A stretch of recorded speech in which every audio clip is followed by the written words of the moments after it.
E aí pessoal, beleza?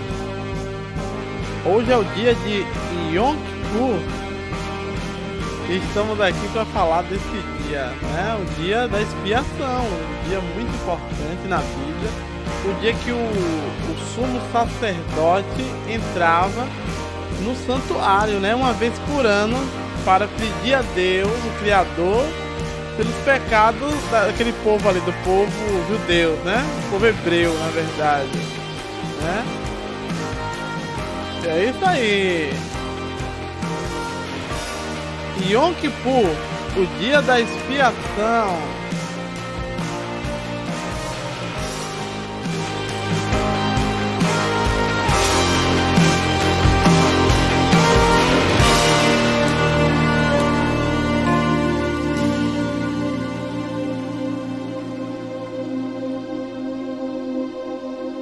E é isso aí, vamos começar aqui a nossa palestra, né? Eu pretendo não me delongar muito nessa palestra aqui. Então vamos lá, falar logo nossas manchetes, digamos assim, né? Aconteceu, virou manchete. Vou fazer igual a Rede Manchete, a extinta. Então vamos lá.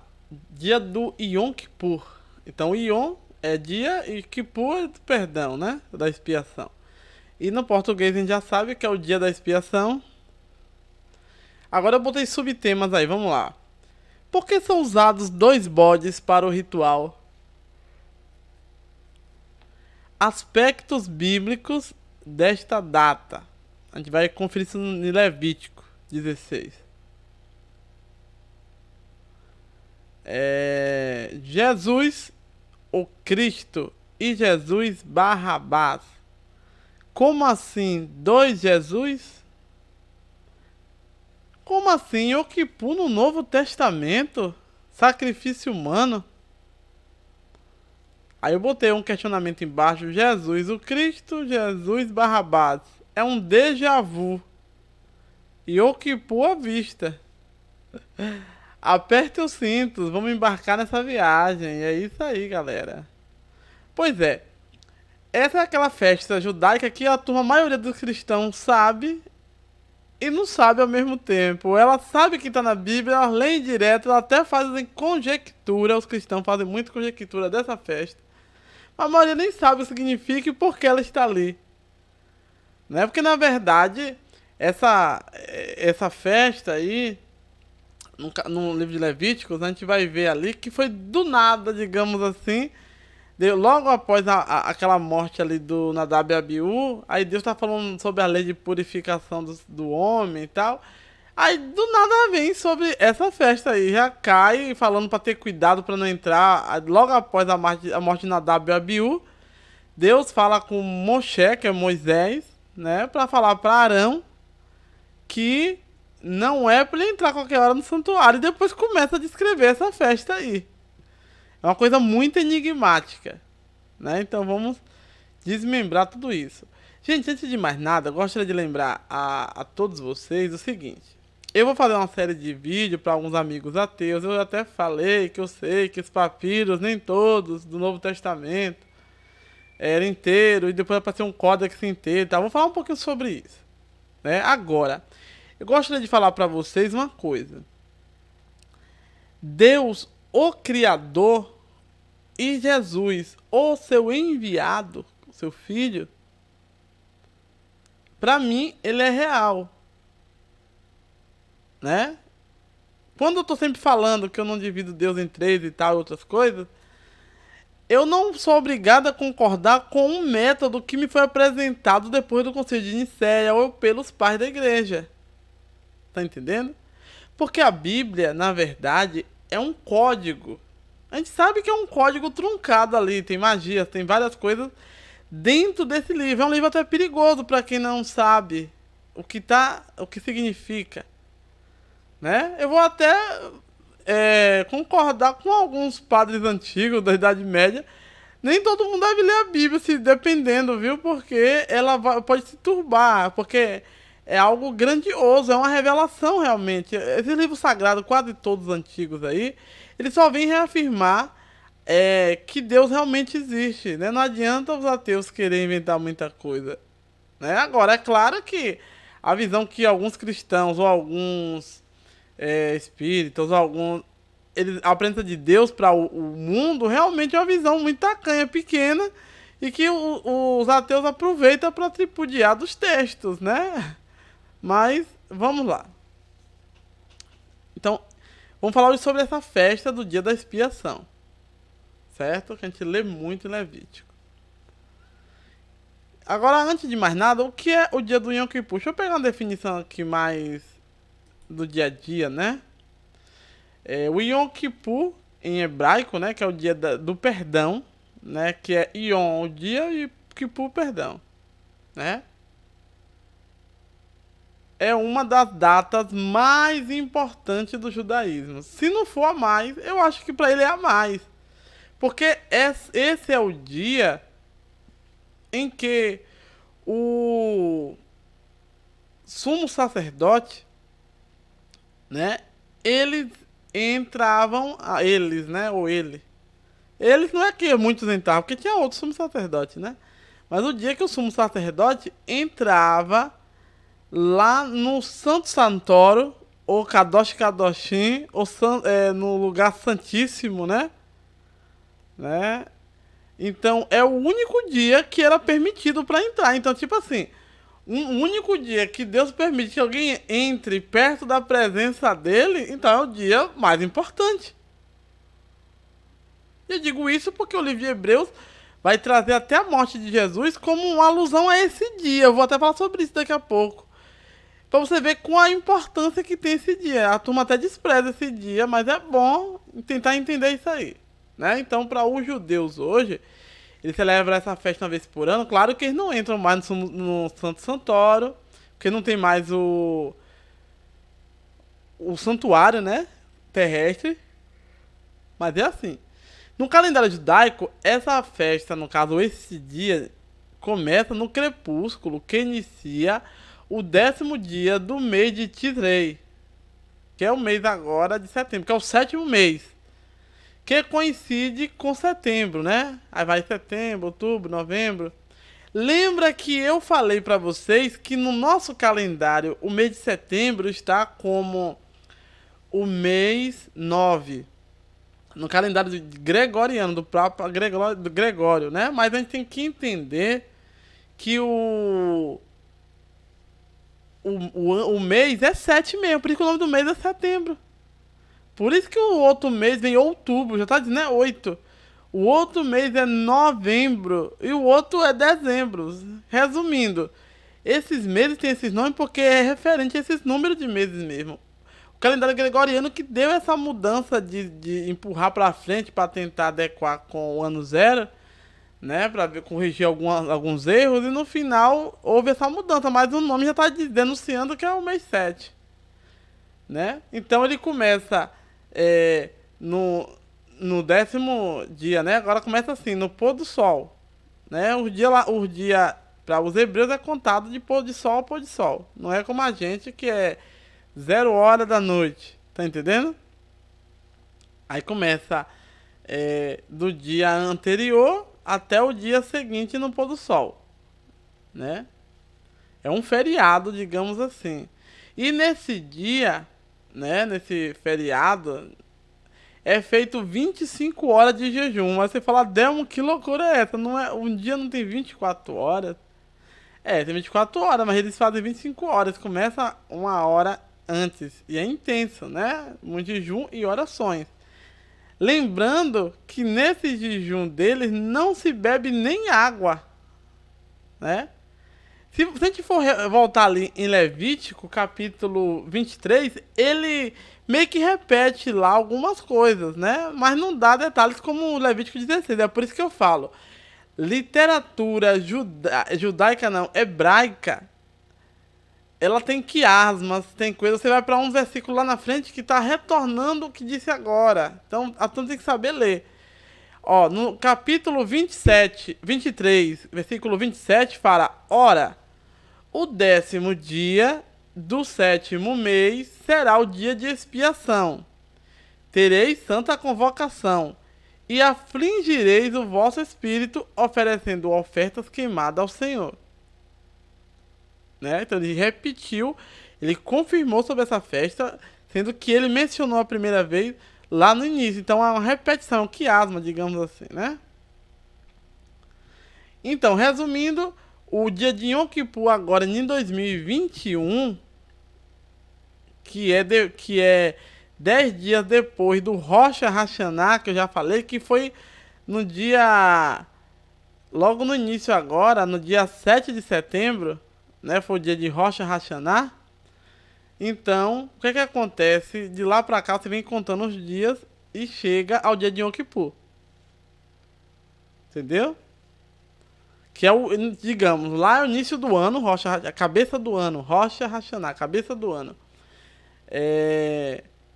O início do ano, e agora você vai pedir perdão para que Deus, nesse início de ano, perdoe você das coisas que fez do ano passado e que você tenha um bom ano. É mais ou menos assim que a tradição prega, né? O dia de Yom Kippur. Então, resumindo, hoje, dia 15 de setembro de 2021, a partir do pôr do sol, né, vai até o dia 16, que é amanhã, que é o mesmo dia, no caso para eles, é um dia só. Até o pôr do sol do 16 é o dia de que é uma santa convocação, que é o dia do perdão, aquele dia que mata aqueles bodes. Agora vamos falar um pouquinho sobre como surgiu essa festa. Então, se você for lá no livro de Levítico, capítulo 16, do nada assim, ó, ele falou, o primeiro versículo, falou o Senhor a Moisés, depois da morte dos filhos de Arão, dizendo, no caso, que morreram, né? Que morreram diante de Deus. Disse, pois, o Senhor a Moisés, dize a Arão, teu irmão, que não entre em todo o tempo no lugar santo, no Santo Santíssimo, no Santo Santório, né? Kadosh Kadoshim, para dentro do véu diante do propiciatório que está sobre a arca, para que ele não morra, porque aparecerei numa nuvem sobre o propiciatório. Com isto, entrará Arão no lugar santo, com um novilho para oferta pelo pecado, e um carneiro para o holocausto. Vestirá ele a túnica sagrada de linho e terá as calças de linho sobre a sua carne. E cingir-se-á com um cinto de linho e porá na cabeça a mitra de linho. Essas são as vestes sagradas. Por isso, ele se banhará e o seu corpo em água e as vestirá. Então ele faz o ritual de purificação. E da congregação dos filhos de Israel tomará 2 bodes para oferta pelo pecado e um carneiro para holocausto. Depois Arão oferecerá um novilho da oferta pelo pecado, o qual será para ele. E fará expiação por si e pela sua casa. Então ele vai fazer primeiro para tirar os pecados dele. Perdoar o pecado para ele fazer depois a expiação pelos outros. Também tomará os 2 bodes e porá perante o Senhor a porta da tenda da revelação. Entendeu? A tenda do Apocalipse, digamos assim, da Guiliana, da revelação. E Arão lançará sorte sobre os 2 bodes. Um pelo Senhor e o outro por Azazel. Então apresentará o bode sobre o qual cair a sorte para o Senhor. Então esse oferecerá como oferta pelo pecado. Então a oferta pelo pecado é do bode que é feito, que foi tirado sorte e saiu para Deus, que é o nome sagrado lá do tetragrama, né? Yahweh, ou o nome lá que for, né? Que é o Senhor. Mas o bode que cair a sorte para Azazel será posto vivo perante o Senhor, vírgula, para fazer expiação com ele, a fim de enviá-lo ao deserto para Azazel. É bom vocês entenderem essa leitura, porque a turma gosta de fazer uma manipulação e eu estou entendendo aqui mais ou menos o que está acontecendo. Arão, pois, apresentará o novilho da oferta pelo pecado, que é para ele, e fará expiação por si e pela sua casa. E imolará o novilho, que é a sua oferta pelo pecado. Então tomará um incensário cheio de brasa de fogo de sobre o altar diante do Senhor, e 2 punhados de incenso aromático bem moído, e os trará para dentro do véu. Então ele vai ter que passar o incensário dentro do Santo Santuário. O Kadosh Kadoshim, Santo Santório ou Santo Santíssimo. E porá o incenso sobre o fogo perante o Senhor. Então, a nuvem vai aparecer, Arão não vai poder ver direto a face de Deus, ele vai fazer esse trabalho. A fim de que a nuvem e o incenso cubram o propiciatório. Tá vendo o que eu estou dizendo? Que está sobre o testemunho. Para que ele não morra. Então ele não vai ver Deus. É por isso que tem que fazer todo esse preparo. Tomará o sangue do novilho e espargirá com os dedos sobre o propiciatório ao lado oriental. E perante o propiciatório aspergirá do sangue 7 vezes com o dedo. Então pro lado oriental, o lado lá de Israel, pro lado de lá, né? Não pro lado nosso, ocidental. Depois imolará o bode da oferta pelo pecado, que é pelo povo. Olha que coisa interessante. E trará o sangue, o bode, para dentro do véu.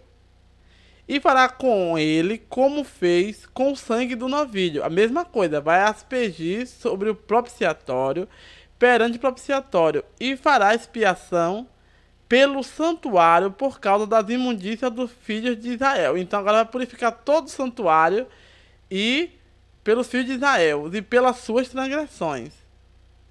Sim, de todos os seus pecados.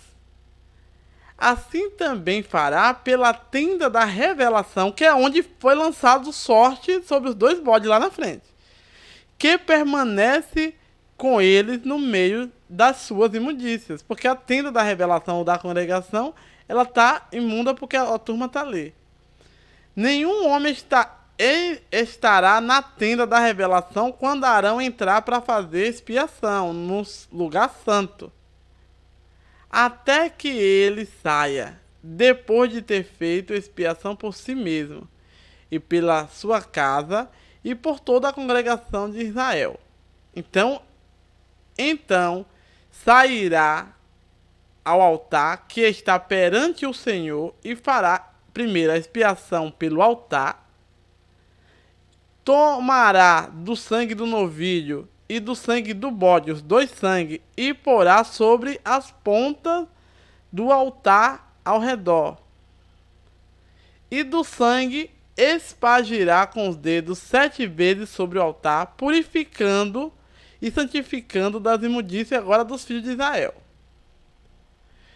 Quando Arão houver acabado de fazer expiação pelo lugar santo, e pela tenda e pelo altar, apresentará o bode vivo. Então, olha o que eu vi aqui. Quando Arão haver acabado de fazer, então esse outro bode não faz expiação. Esse outro bode aí vai vir depois que já foi feita expiação, tá vendo? Ó, quando Arão haver acabado de fazer expiação pelo lugar santo, pela tenda da revelação, pelo altar, ele apresentará agora o bode vivo. Então já não tem mais expiação, já foi feito. E pondo as suas mãos sobre a cabeça do bode vivo, confessará todas as iniquidades dos filhos de Israel e todas as transgressões, sim, todos os pecados, e porá sobre a cabeça do bode e enviará para o deserto, pela mão de um homem designado para isso. Assim aquele bode levará sobre si as iniquidades a iniquidade deles para uma região solitária, e esse homem soltará o bode no deserto. Vocês estão vendo que esse bode não faz expiação, como o povo assim, o povo diz que Azazel é um demônio, mas ele faz a expiação? Não, mas aqui já está dizendo que depois que acabou de ter feito a expiação. Depois Arão entrará de novo na tenda da revelação e despirá as vestes de linho que havia vestido quando entrara no lugar santo, no Santo Santório, né, Santíssimo, e ali deixará. E banhará o seu corpo com água num lugar santo e vestirá as suas próprias vestes. Então sairá e oferecerá o holocausto e o holocausto do povo, e fará expiação por si e pelo povo. Também queimará sobre o altar gordura de oferta pelo pecado. Aquele que tiver saltado o bode levará as suas vestes e banhará o seu corpo com água, depois entrará no arraial. Então, sem tomar banho, não pode voltar para o arraial. Mas o novilho da oferta pelo pecado e o bode da oferta pelo pecado, cujo sangue foi trazido para fazer expiação no lugar santo, serão levados para fora do arraial, e lhes queimarão no fogo as peles, as carnes e os excrementos. Aquele que os queimar lavará suas vestes, banhará o seu corpo com água e depois entrará no arraial. Também isto vos será por estatuto perpétuo. No 7º mês, aos 10 dias do mês, então no mês que é o mês do Rosh Hashanah, né? Agora, porém, no 10º dia de Tisrei, afligirei as vossas almas e não farei trabalho algum, nem o natural, nem o estrangeiro que peregrinar entre vós. Porque nesse dia fará expiação por vós, para purificar de todos os vossos pecados, e serei purificados perante o Senhor. E então será um sábado de descanso solene para vós. Tá vendo que sábado não é dia 7º dia? Sábado é descanso. Eu falo todo dia eu falo sobre isso, que há vários tipos de sábado. E de todos os vossos pecados serei purificado perante o Senhor. Será sábado de descanso solene para vós. Afligirei as vossas almas, e será como estatuto perpétuo. E o sacerdote que for ungido e que for sagrado para administrar o sacerdócio no lugar do seu pai, fará expiação, havendo vestido as vestes de linho, isto é, as vestes sagradas. Assim fará expiação pelo santuário, também fará expiação pela tenda da revelação, pelo altar, igualmente fará expiação pelo sacerdote e pelo povo da congregação. Isto será por estatuto perpétuo, para fazer expiação uma vez por ano pelos filhos de Israel, por causa de todos os seus pecados. E fez Arão como o Senhor ordenou a Moisés. Você está vendo que lá em cima deixou bem claro que depois de ter acabado a expiação é que traz o outro bode, e acabar fica a turma dizendo: não, Adelmo, para perdoar o pecado, fazer a expiação do pecado, usou o segundo bode. Então é Jesus também. Tá vendo que a turma não lê esse negócio direito? E o nome do bode é Azazel mesmo, na língua original. Não tem nada de bode emissário. Viu? Vamos logo falar. Então agora vamos lá. Vamos falar agora detalhes dessa festa. Antes eu vou trazer aqui esse meu esquema que eu fiz para ficar mais fácil de explicar, né? Por que são usados 2 bodes para o ritual? Então vem a primeira pergunta. Nós já lemos lá. Como eu falei para vocês, ele está falando sobre lei de purificação e do nada, no capítulo 16, entra esse ritual místico, né? Assim, eu sei o que significa esse ritual. Não vou falar pra vocês que vocês se estupam por tudo, né? Eu sou uma pessoa que eu tô na igreja há muito tempo e eu não sou idiota. Eu sei o que significa o ritual da expiação, né?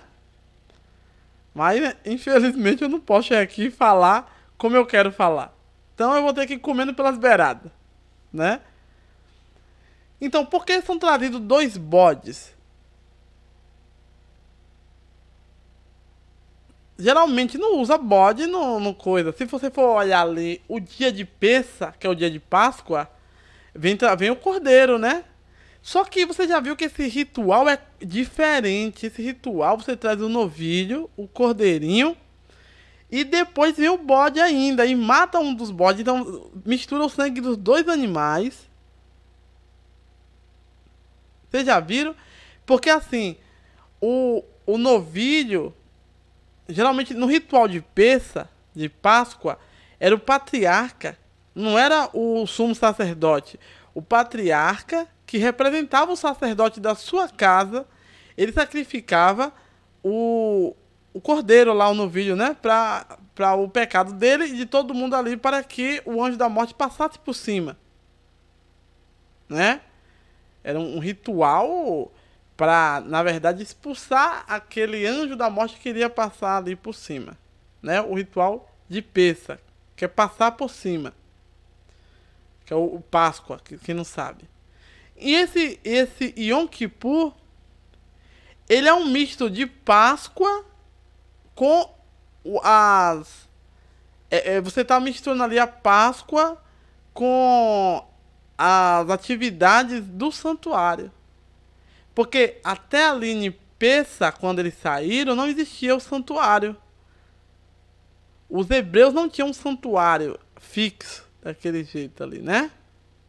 O tabernáculo, as coisas, foi mostrada a Moshe Rabbein, né? O Rabino Moisés, digamos assim. Foi mostrado para ele o modelo e o que é que faria nesse tabernáculo ali, né? Tinha o pátio da revelação e tal. Vocês sabem já como é divisões, né? E lá tinha o que eu chamo de Santo Santoro, ou Kadosh Kadoshim, ou Santo dos Santos, né? Depende da língua, né? Kadosh Kadoshim é Santo do Santo. O Santo Santoro, Santo do Santo, na outra linguagem portuguesa é de Portugal, né? Digamos assim. E o Santo do Santo, que a gente poderia falar. Então, e vem dois bodes. Agora, vocês entenderam que esse bode ali vai fazer expiação dos pecados agora do povo e do santuário. Vai purificar aquilo ali tudo. Por isso tem aquele bode. Aí, e o outro bode? Mas o outro bode, ele fica diante da tenda ali, no pátio ali da revelação. Ele fica vendo, diante dele está acontecendo um ritual com o outro bode. Ele é meio que uma testemunha. Vocês já viram isso? Parece que ele está vendo ali o ritual para que ele mostre para alguém o que aconteceu. Esse bode é uma testemunha, inclusive é transferido para ele esses pecados. Eu sei o que significa isso. Não vou falar aqui que a galera é muito mimizenta, né? Turma, tem uns cristãos que é de açúcar, não conhece essa literatura, infelizmente. Então vou continuando. Então é por isso que tem dois bodes. Um bode para Azazel. Ah, Delma, é um bode expiatório. Mentira. É o bode para Azazel que está na língua original. E o nome Azazel não é expiatório. Ali é uma... Aí é muito contorcionismo você pegar aramaico com hebraico para tentar dizer que Az e Zel vai dar aquilo. A gente sabe que não é. A gente sabe que naquela cultura daquele povo, ali mesopotâmico, da turma ali de onde Abraão veio, dos caldeus, da Caldeia, né? Dos caldeus, a gente sabe que este nome é de uma entidade diabólica que vivia ali, no deserto. E acabou. Vamos parar de ficar inventando conjecturas teológicas e remendando coisas. Não, aqui eu falo no popular. Então vamos lá. Aspecto bíblico desta data em Levítico. Então você já viu que o aspecto bíblico é aquele. Levítico 23, ele remonta e diz que vai ser aquilo um estatuto perpétuo. Né? E é isso aí. Alguém perguntou, Adel, mas o santuário, ele não tem hoje nem um tabernáculo, a arca está sumida. E os judeus fazem sacrifício de Yom Kippur. Olha, eu tenho amigos judeus, eu conheço pessoas que moram em Israel, e diz que algumas, não sei qual deles são, tem digamos, uma facção, não sei como se chamaria hoje, como tinha antigamente Zelotes, os fariseus, saduceus, mas tem facções deles que eles fazem sacrifício assim com a galinha, né? Ele vai ali, passa pela cabeça das pessoas, transfere o pecado para o animal e faz. Eu soube disso, né? Eu tô lá vendo, não. Mas eu sei que fazem, né? Não sei como é que fazem, com que animal fazem, mas fazem, que eu não sou idiota, né? Eles estão errados ou estão certos? Não sei. Deus não me mandou dizer nada disso, né? Aí agora vai chegar aquela pergunta, que é essa daqui, ó. Jesus Cristo e Jesus Barrabás. Como assim? Dois Jesus? Ó, gente, se a gente for lá no livro de Mateus, que a turma chama de os judeus de Matitiarro, né? O Mateus, o livro de Mateus, ele vai nos mostrar uma coisa interessante. Quando Jesus está morrendo ali, é no dia de Páscoa, né? Segundo o relato. Eu não sei. O relato diz que é no dia de Páscoa, porque Jesus comeu a Páscoa ali com os seus discípulos. Que é um dia de sacrifício do Cordeiro. Já está dizendo. O dia de sacrifício do Cordeiro.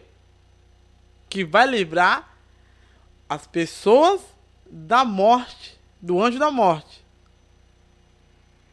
Que o dia de Páscoa é quando aquele sacrifício repele aquele anjo da morte. É um ritual mágico, digamos assim, né? Na minha linguagem eu falaria assim, não teria problema. É um ritual místico em que Deus faz com que o anjo da morte passe por cima daquelas casas. Por causa do sigilo que estava naquela porta do sangue do cordeiro. Inclusive, eles estavam com o cordeiro dentro deles, que foi a carne que eles comeram do cordeiro. Vocês entenderam? Certo. Mas Jesus morre nesse dia, não no dia do Yom Kippur, segundo a literatura do Novo Testamento. Só que tem um fato interessante. Eu lendo, e eu sei que muitos já pensaram isso, não é só eu. Eu tô falando eu porque eu gosto de assumir as minhas leituras. Adelmo, sua igreja pensa assim? Não, minha igreja pensa o que ela quiser pensar. O pastor da igreja é que fala pela igreja. Agora eu, Adelmo Souza, vou dizer uma coisa pra vocês aqui.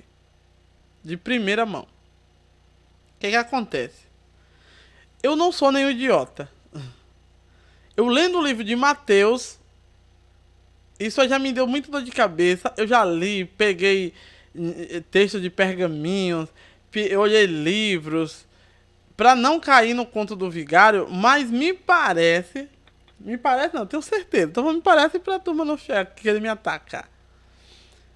O livro de Mateus, se você for pegar alguns pergaminhos gregos realmente, porque está escrito em grego. Por que está em grego? Porque não está em aramaico, não sei. Mas pergaminhos grego ali. Ah, Delmo, mas ele escreveu em grego porque falava em grego, não. Ele falava aramaico. A língua realmente ali, comercial, digamos assim, era a língua grega. Ele estava ali próximo do Mediterrâneo ali, e a língua grega estava dominando, né, perto da turma ali do Egeu, né, que chama de Ásia Menor. Eles estavam por ali. O grego ali dominava, né, o grego romano estava ali dominando tudo. A língua grega era o que a gente chama de inglês hoje. Mas eles falavam em aramaico. E todos os papiros foram encontrados no Egito. Vai entender isso, não precisa entender. Só que nos papiros diz o seguinte, que Jesus foi levado lá, né, para Pilatos. Então o que acontece? Quando Jesus é levado para lá, aparece uma coisa interessante na leitura, que lá tinha dois Jesus. Jesus, que o povo chamava de o Cristo, que é Jesus de Nazaré, filho de Maria e José, de Miriam, que é Maria, e José, que é José. E tinha Jesus Barrabás, que Barrabás quer dizer filho do pai também. Não sei o que, mas na minha mente me veio esse ritual de Yom Kippur. Vocês sabiam? Porque Jesus disse que morreu para tirar de uma vez o pecado de todos os povos. Certo? E Jesus entrou no no Santo Santuário. Jesus era o sumo sacerdote ao mesmo tempo e ele entrou de uma vez só no Santo Santíssimo, como vocês chamam, né? Que é o Kadosh Kadoshim, que é o Santo Santoro, né? Ele entrou lá no nesse santuário uma vez. Então, essa passagem está lembrando o dia do Yom Kippur, porque o único dia que se entra no Santo Santíssimo para se fazer expiação dos pecados é o dia do Yom Kippur e não o dia de Pêssah, de Páscoa. Porém, foi no dia de Páscoa que aconteceu uma abreviação, que Páscoa é Nissan, né? No mês de Nissan, primeiro mês lá, depois vem o mês de Nissan e o Tisrei K, que é o Yom Kippur, né? Que vem Rosh Hashanah e Yom Kippur, que é o 7º mês. Então, engraçado que a narrativa bíblica do livro de Mateus, ela não está falando do dia de Páscoa em si, e sim do dia do Yom Kippur. Olha o que me acontece. Jesus é entregue lá para o sinédrio, digamos assim, para aquela galera ali, para os comandantes políticos, e eles estão lançando sorte ali, na verdade. Aí vão ter duas pessoas iguais de nome, características iguais. Todos os dois são Jesus, filho do Pai. Só que um é o Cristo e o outro é Barrabás. Mas é Yeshua, Barrabás, e Yeshua, o Cristo. Né? Que é Jesus, Barrabás, e Jesus, o Cristo. Ou Jesus, né? Na linguagem grega lá, né? Que é Jesus. É Barrabás e Jesus Cristo. Vocês estão entendendo? E essa é uma parte interessante que eu gostaria que vocês prestassem atenção. Então Jesus, na verdade, ele morreu representando o dia do Yom Kippur, o dia da expiação, porque ele fez expiação. Ele não só estava como um cordeiro pascual ali. Ele estava como cordeiro do dia da expiação, aquele bode que morreu depois, ou que morreu primeiro. O que foi, tirou sorte para Deus. Então, o outro tirou para Azazel, ele ficou vivo, o Barrabás. O Yeshua Barrabás, o Jesus Barrabás, Jesus filho do Pai, ele ficou vivo. E Yeshua, o Mashiach, ou Jesus o Messias, este foi morto. Isso é interessante. É por isso que eu coloquei aqui, ó, Jesus Cristo e Jesus Barrabás, déjà vu. Yom Kippur à vista. Déjà vu é quando você tem uma leve impressão que você já viu tudo aquilo. É uma coisa que já passou. Né? Então, quando eu li esse texto, imediatamente eu fui logo para o dia da expiação. Falei, peraí. Sacrifício de Jesus ali na cruz, ele está me remetendo. Esse texto de Mateus está me indicando que ele está falando do dia da expiação. Porque o dia da expiação é atemporal, não precisa de dia, já que é Deus que está perdoando o povo. Vocês estão entendendo? É isso aí. É por isso que eu coloquei aqui. Como assim? Yom Kippur no Novo Testamento? Mas eu botei uma pergunta. Sacrifício humano? É notório que Deus diz que não aceita sacrifícios humanos. A gente vê ali Deus não aceitando que queimassem os filhos dos judeus, ali dos hebreus, a Moloque. Assim, é claro que os ateus vai trazer aquele texto daquele rapaz que fez de Jefté, né, que fez aquele voto maluco, e a menina dele saiu. Ele disse que ia oferecer um holocausto. Não vou entrar nesse detalhe agora, mas eu só sei que Deus disse que não aceita. É tanto que pelos profetas, Deus vem dizendo direto que até dos animais ele já está enjoado daquele cheiro ali. Ele não quer aquilo, ele quer a misericórdia e não mais o sacrifício. né? Agora vamos ler aqui partes que eu separei. Eu já li pra vocês o livro de Levítico, pra vocês terem uma ideia. Já falei do dia de Yom Kippur, quando é que começa, né? E agora eu separei aqui algumas coisas. Os 2 bodes de Yom Kippur. Eu peguei aqui um texto aqui pra você ter uma ideia. Então vamos lá.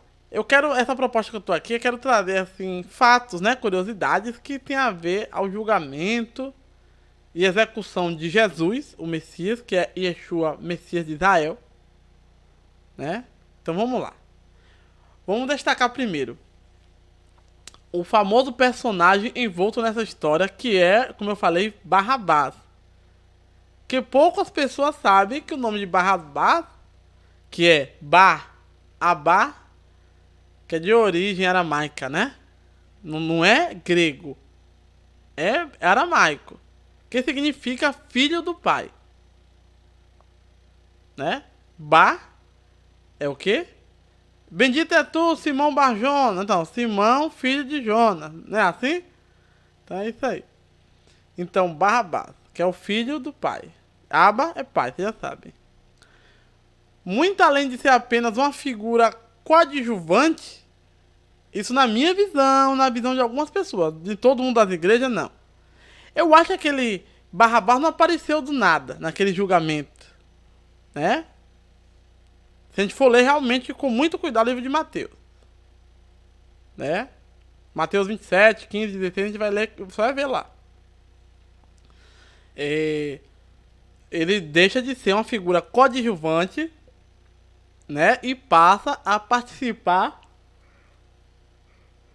como uma prefiguração de um protagonista com Jesus nessa história, né? Porque eles eram xará, digamos assim. Os nomes deles eram iguais. Então, o nome dele também era Yeshua. Ah, não, mas o nome de Jesus só era Jesus. Não, vocês não sabem, o nome de Jesus Yeshua é próximo do que é Josué. Não é nome que só tinha um, era nome comum, né? Então, eles eram xará. Na Bíblia judaica, se a gente for pegar lá, ou nos pergaminhos, a gente vai ver que no capítulo 27, no versículo 15 e 16, vai falar: ora, por ocasião da festa de Pessa, que é Páscoa, costumava o governador soltar um preso. Olha o que acontece aqui, olha o enredo que vai vindo aí no Evangelho. Escolhendo o povo aquele que quisesse. Nesse tempo tinha um preso notório chamado Jesus Barrabás, ou Yeshua Barrabás. Então, se a gente pegar a tradução, como eu falei já, né, é Barrabás, né, que é o Filho de Deus, né? Então, Jesus, Filho de Deus, também o nome dele era assim. Isto não é nada trivial, é esplêndido, né? É mais do que interessante. É o manso isso aí. Pois no versículo seguinte é possível, a partir desta primícia, né, que a gente botou, observar o destaque diferenciado que o autor do livro, que é Mateus, que nessa linguagem aramaica judaica chama Matitiarro, né, Mateus, né? O autor do livro refere-se a Yeshua, o Cristo, que é Jesus, o Cristo, que é o que seria morto, né? A gente vê de forma bem nítida ali os dois personagens e a diferença de um do outro e o cuidado que Mateus colocou para dizer que era Jesus e Yeshua, o Cristo, e Yeshua Barrabás. Portanto, estando o povo reunido, perguntou-lhes, na verdade, que Pilato perguntou ao povo: qual deles quereis que vos solte? A Barrabás ou Yeshua, chamado o Messias? Ele não falou Jesus o Cristo. Então, ao Yeshua que é chamado Barrabás ou Yeshua que é chamado o Cristo? Que interessante, né? Ciente que os dois atendiam pelo mesmo nome, que é Jesus, que era um nome comum no primeiro século. Compreende-se o porquê da ênfase. O Cristo chamado o Messias, que é ungido. Ao mencionar, como eu falei, o filho de José, Yosef e de Miriam, que é Maria.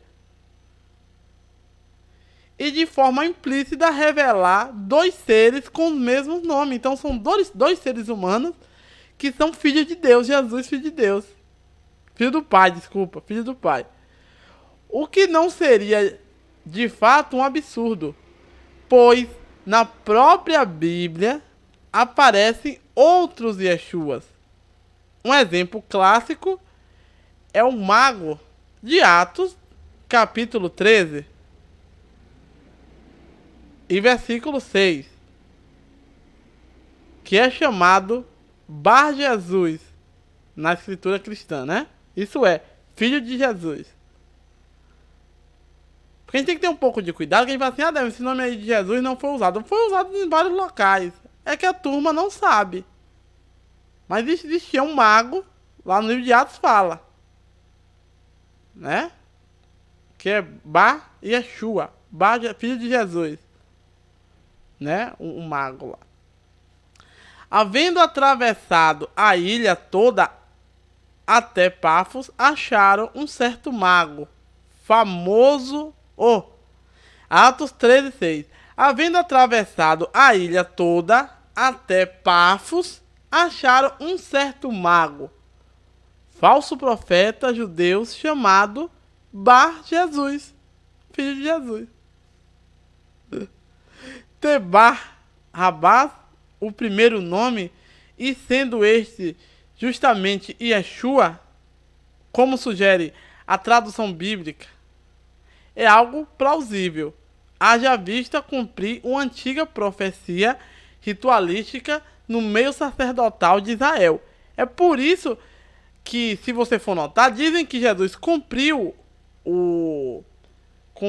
a profecia, não é só porque ele entrou no Santo dos Santos. Ele que foi aquele bode do sacrifício para purificar os pecados do santuário e os pecados dos israelitas ou do povo, né? Como só a gente ler lá o livro de Levíticos, que ele chama de Vaikra, né? Os judeus chamam de Vaikra. Se a gente for pegar Levítico 16, que eu já li aqui já. Disse, pois, Yahweh a Moshe: diz a Arão, teu irmão, que não entre todo o tempo no lugar santo, para dentro do véu diante do propiciatório, que está sobre a arca, para que não morra, porque aparecerei numa nuvem sobre o propiciatório. E aí vai, lendo muito texto. E da congregação dos filhos de Israel tomará 2 bodes para oferta pelo pecado. Você vai encontrar toda essa narrativa Levítico, já li já, 16, do 2 em diante. Repare que os 2 bodes eram postos para a oferta pelo pecado do povo de Israel no dia da expiação, do Yom Kippur. Estes bodes eram idênticos, porque era necessário uma grande averiguação neles. Esses bodes, quando era levado lá pro abate lá, né, para fazer a sorte, ele seguia a risco as exigências e as averiguações exigidas pelo próprio Deus, né, Yahweh, ou Jeová, para a aceitação de um animal como oferta a Elohim. Engraçado que eu trouxe os 2 nomes separados, porque fica desse jeito lá soando o texto. Uma hora eu vou tentar falar sobre isso. Os mesmos não podia ter nenhuma mancha, então os dois bodes tinham que ser igualzinho, tudo a mesma idade, a mesma característica, os bodes gêmeos, né? muito menos sarnas ou defeitos. Os bodes tinham que estar igualzinho. Isto é, reforçado quando nos versos 7 e 8 é relatado o sistema de lançar sorte para a escolha de qual dos bodes seria para Yahweh, para o Eterno, ou para Jeová. Entendeu? Também tomará 2 bodes e porá perante a Deus a porta, perante o Senhor, a porta da tenda da revelação, e Arão lançará sorte sobre os 2 bodes, um pelo Senhor, Yahweh ou Jeová, e o outro para quem? Para Azazel. Neste caso, os 2 bodes necessariamente teria que atender às características previstas no código da lei judaica, por não saber qual deles sairia ou seria escolhido para o Senhor. Assim sendo, temos como vislumbrar que os 2 personagens apresentados diante do Sinédrio, Jesus, Yeshua Barrabá, e o outro, Yeshua ben Yosef, filho de José, ou Machia. Quando o povo escolheu a Yeshua Barrabá, filho do pai, para ser solto, na verdade, sem saber, estavam quem? Lançando sorte sobre o verdadeiro filho do pai. Então, temos 2 filhos do pai. O Yeshua, filho do pai, que é Jesus Barrabás, e o outro, Yeshua, filho de José. Né? Então eles escolheram o filho de José, que é o Messias, né? Escolheram para ser sacrificado e morrer e expiar o pecado de todos os filhos de Israel, que foi muito profetizado por figuras e sombras de outras coisas futuras. Agora vamos falar rapidinho aqui, rapidinho. Tem uma coisa aqui interessante. De novo, eu vou falar pouco, outro dia eu falo mais sobre. Já falei uma vez, mas vou falar depois. Um bode para Yahweh, ou Jeová, e o outro para Azazel. O outro elemento interessante que surge neste estranho ritual é a expressão Azazel. Este nome surge várias vezes no livro de quem? De Enoque. Então, esse nome, gente, na Bíblia, no compilado que foi canonizado, só aparece nesses textos aí de Levítico, né? Parece uma vez assim. Mas ele não era estranho para Israel, não. Inclusive, tem várias literaturas judaicas e hebraicas, e até mesmo da turma ali que eu falei, da Babilônia, da turma do Mesopotâmica, todas eles, que esse nome não é estranho, ele era conhecido. Este nome surge várias vezes no livro de Enoque, né, encontrado no Qumran, em Israel, referindo-se a um anjo caído, a quem se atribui todo o pecado. Então, segundo esses livros, essas tradições, quem faz com que o homem peque, quem induz o homem a pecar, é esse Azazel. Né? Então, o Azazel, nesse caso aqui, a lei ordena a soltura do bode para ele. Este bode é enviado para o quê? Para o deserto. A gente sabe que o deserto, na Bíblia todinha, é o lugar onde vivem as criaturas demoníacas. Só é ler Isaías que a gente vai saber sobre isso. Então, quer dizer que o bode que é transferido daquele pecado, ele vai de volta para o deserto exilado, né? Ele volta para Satã. O bode exilado do seu lugar de origem, principalmente, sai da presença de quem? De Elohim, de Deus. Né? E vai para quem? Para Satã. É verdade. O que significa exilar o bode para Azazel? O bode exilado. De fato, o bode que foi escolhido para Jeová ou Yahweh era executado, era morto, como diz Dona Álvara, foi morto. E o seu sangue expiava a culpa dos filhos de Israel. E o Cohen Hagadol, que é o sumo sacerdote, né? Sujava as pontas dos dedos com o sangue do bode, expelindo 7 vezes além do véu, e sobre a tampa do propiciatório que estava em cima da arca da aliança. Fazendo isto, o sumo sacerdote contaminava o lugar santíssimo. O sangue contamina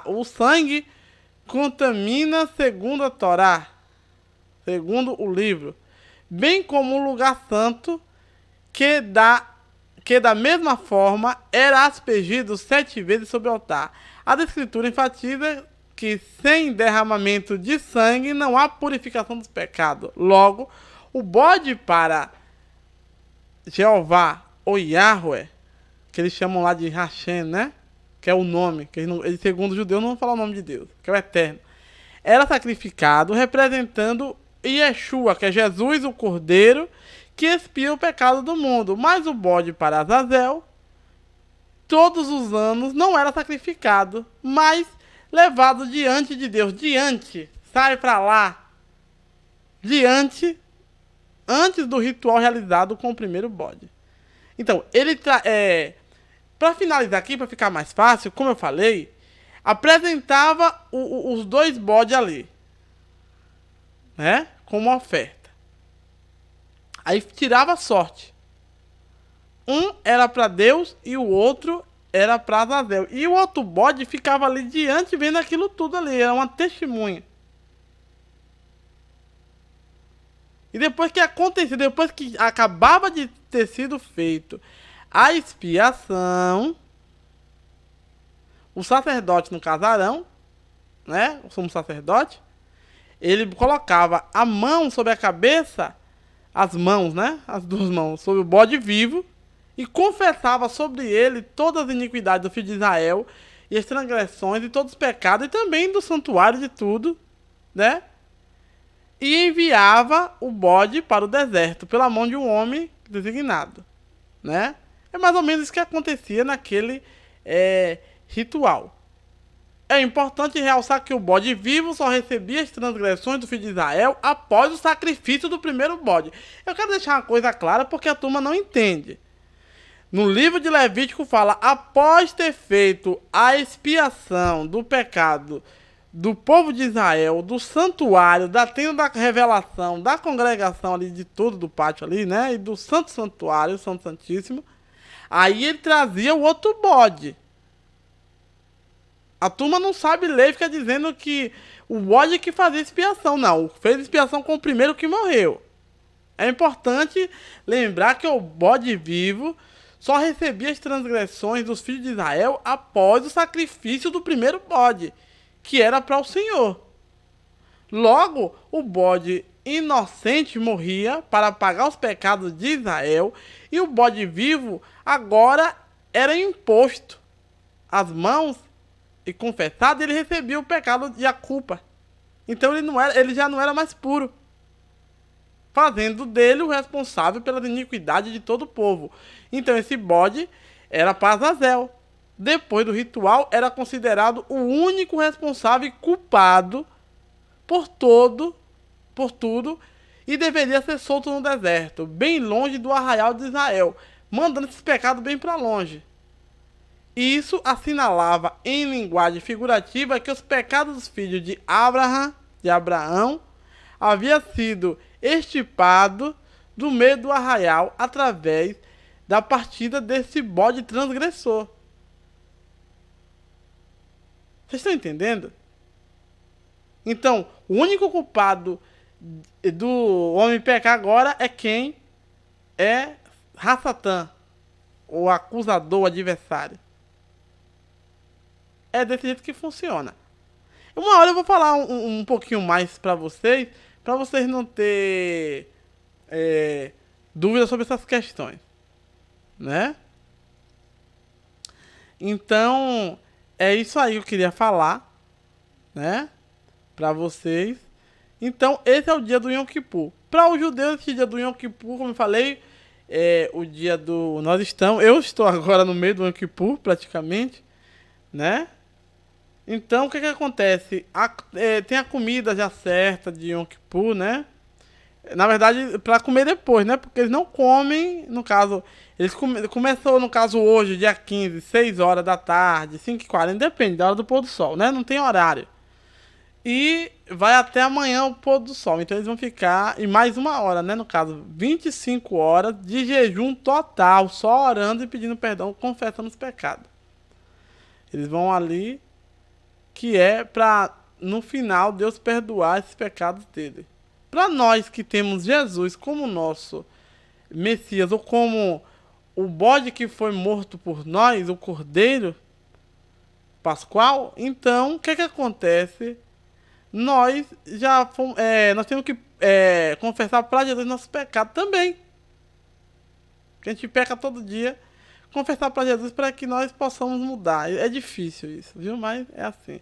Espero que vocês tenham gostado, né? Eu falei um pouquinho das duas tradições, da judaica e da tradição cristã, e eu fiz depois o encontro dessas profecias, né? Ah, Delma, eu penso diferente. É problema seu. Eu não penso diferente porque eu não sou idiota. Eu leio o livro ali de Mateus e todo mundo, eu já vou pegando as informações ali. Viu, pessoal? Porque é assim que funciona, né? Então é isso aí. Vamos finalizando aqui. Então, para os meus amigos judeus, né? Paz para eles, shalom, né? E que eles tenham um feliz aí dia de Yom Kippur, que Deus possa perdoar eles. Segundo eles não acreditam em Jesus, então que Deus possa perdoar eles, né? E eu pedi a misericórdia de Deus para minha vida também. Né? Se eu tenho misericórdia, meu Deus, mudar é muito difícil. Eu sei que vem algo novo para nossas vidas. Ah, Delmo, o cenário político tá bagunçado. Mas é que a minha fé em Jesus, né? Eu creio no Deus Todo-Poderoso, Criador de tudo, que Ele comanda tudo. Eu creio em Jesus, mas eu sei que é Deus que comanda tudo, o eterno. Né? Que Ele não está sujeito a Jesus. Nós estamos sujeitos a Jesus, que Deus nos sujeitou a Ele, mas Deus não. Então, ao intermédio de Jesus, mas o Criador, né? Yahweh, Jeová, como você queira chamar, né? O Yud Rebabirê, que é o tetagrama lá sagrado, né? O judeu chama de Hashem. Mas que o Criador esteja tendo misericórdia. Tem gente que pensa que eu sou um pouco ateu. Não, não sou não. Eu sou uma pessoa que crê muito. Eu não sou idiota. Eu sei que tem uma força maior e que é Deus. Deus está nos caminhando para uma revelação. A revelação dele. E o mundo está aí para turbar tudo isso. Mas vamos abrir nossa mente. Né? Então, obrigado. Quem não entendeu, depois eu vou fazer outro vídeo com mais coisas específicas. Mas é isso aí, o dia do Yom Kippur, o dia da expiação. Valeu, galera. Bom dia da expiação para todo mundo aí. Vamos cumprir esse dia? Não, que eu não estou trabalhando e tal. Mas eu espero que Deus, simbolicamente, esteja perdoando aí meus pecados também. Né? E que realmente os judeus estejam procurando um arrependimento, né? Porque só de boca e de ritual não vive o homem. E de uma hora eu vou falar sobre essa questão. A Bíblia é um livro perigoso, você precisa saber ler. Esses rituais eu poderia falar de outro jeito, mas vocês são muito novinhos para que eu possa falar. Você é velho, amor? Eu já tenho um carnegão nisso aí. Eu posso falar. Né? A Bíblia tem um código fechado ali. Né? Não é tudo que vocês estão lendo, é o que vocês estão lendo. Vocês estão muito alenizados, mas deixa pra lá. E é isso aí, galera. Yom Kippur, dia da expiação. Por que são usados 2 bodes para o ritual? Aspecto bíblico desta festa, que está em Levítico 16. Jesus, o Cristo, e Jesus Barrabás. Como assim, 2 Jesus? Como assim? Yom Kippur no Novo Testamento? Sacrifício humano? Jesus o Cristo, Jesus Barrabás. Déjà vu. Eu já vi isso. É Yom Kippur à vista. Apertem o cinto e vamos embarcar nessa viagem. E é isso aí, galera. Tchauzinho a todos. Obrigado por vocês que me toleraram aí, gostaram aí do assunto. Quem não conhecia, começou a conhecer. E é isso aí. E tchauzinho. Até mais.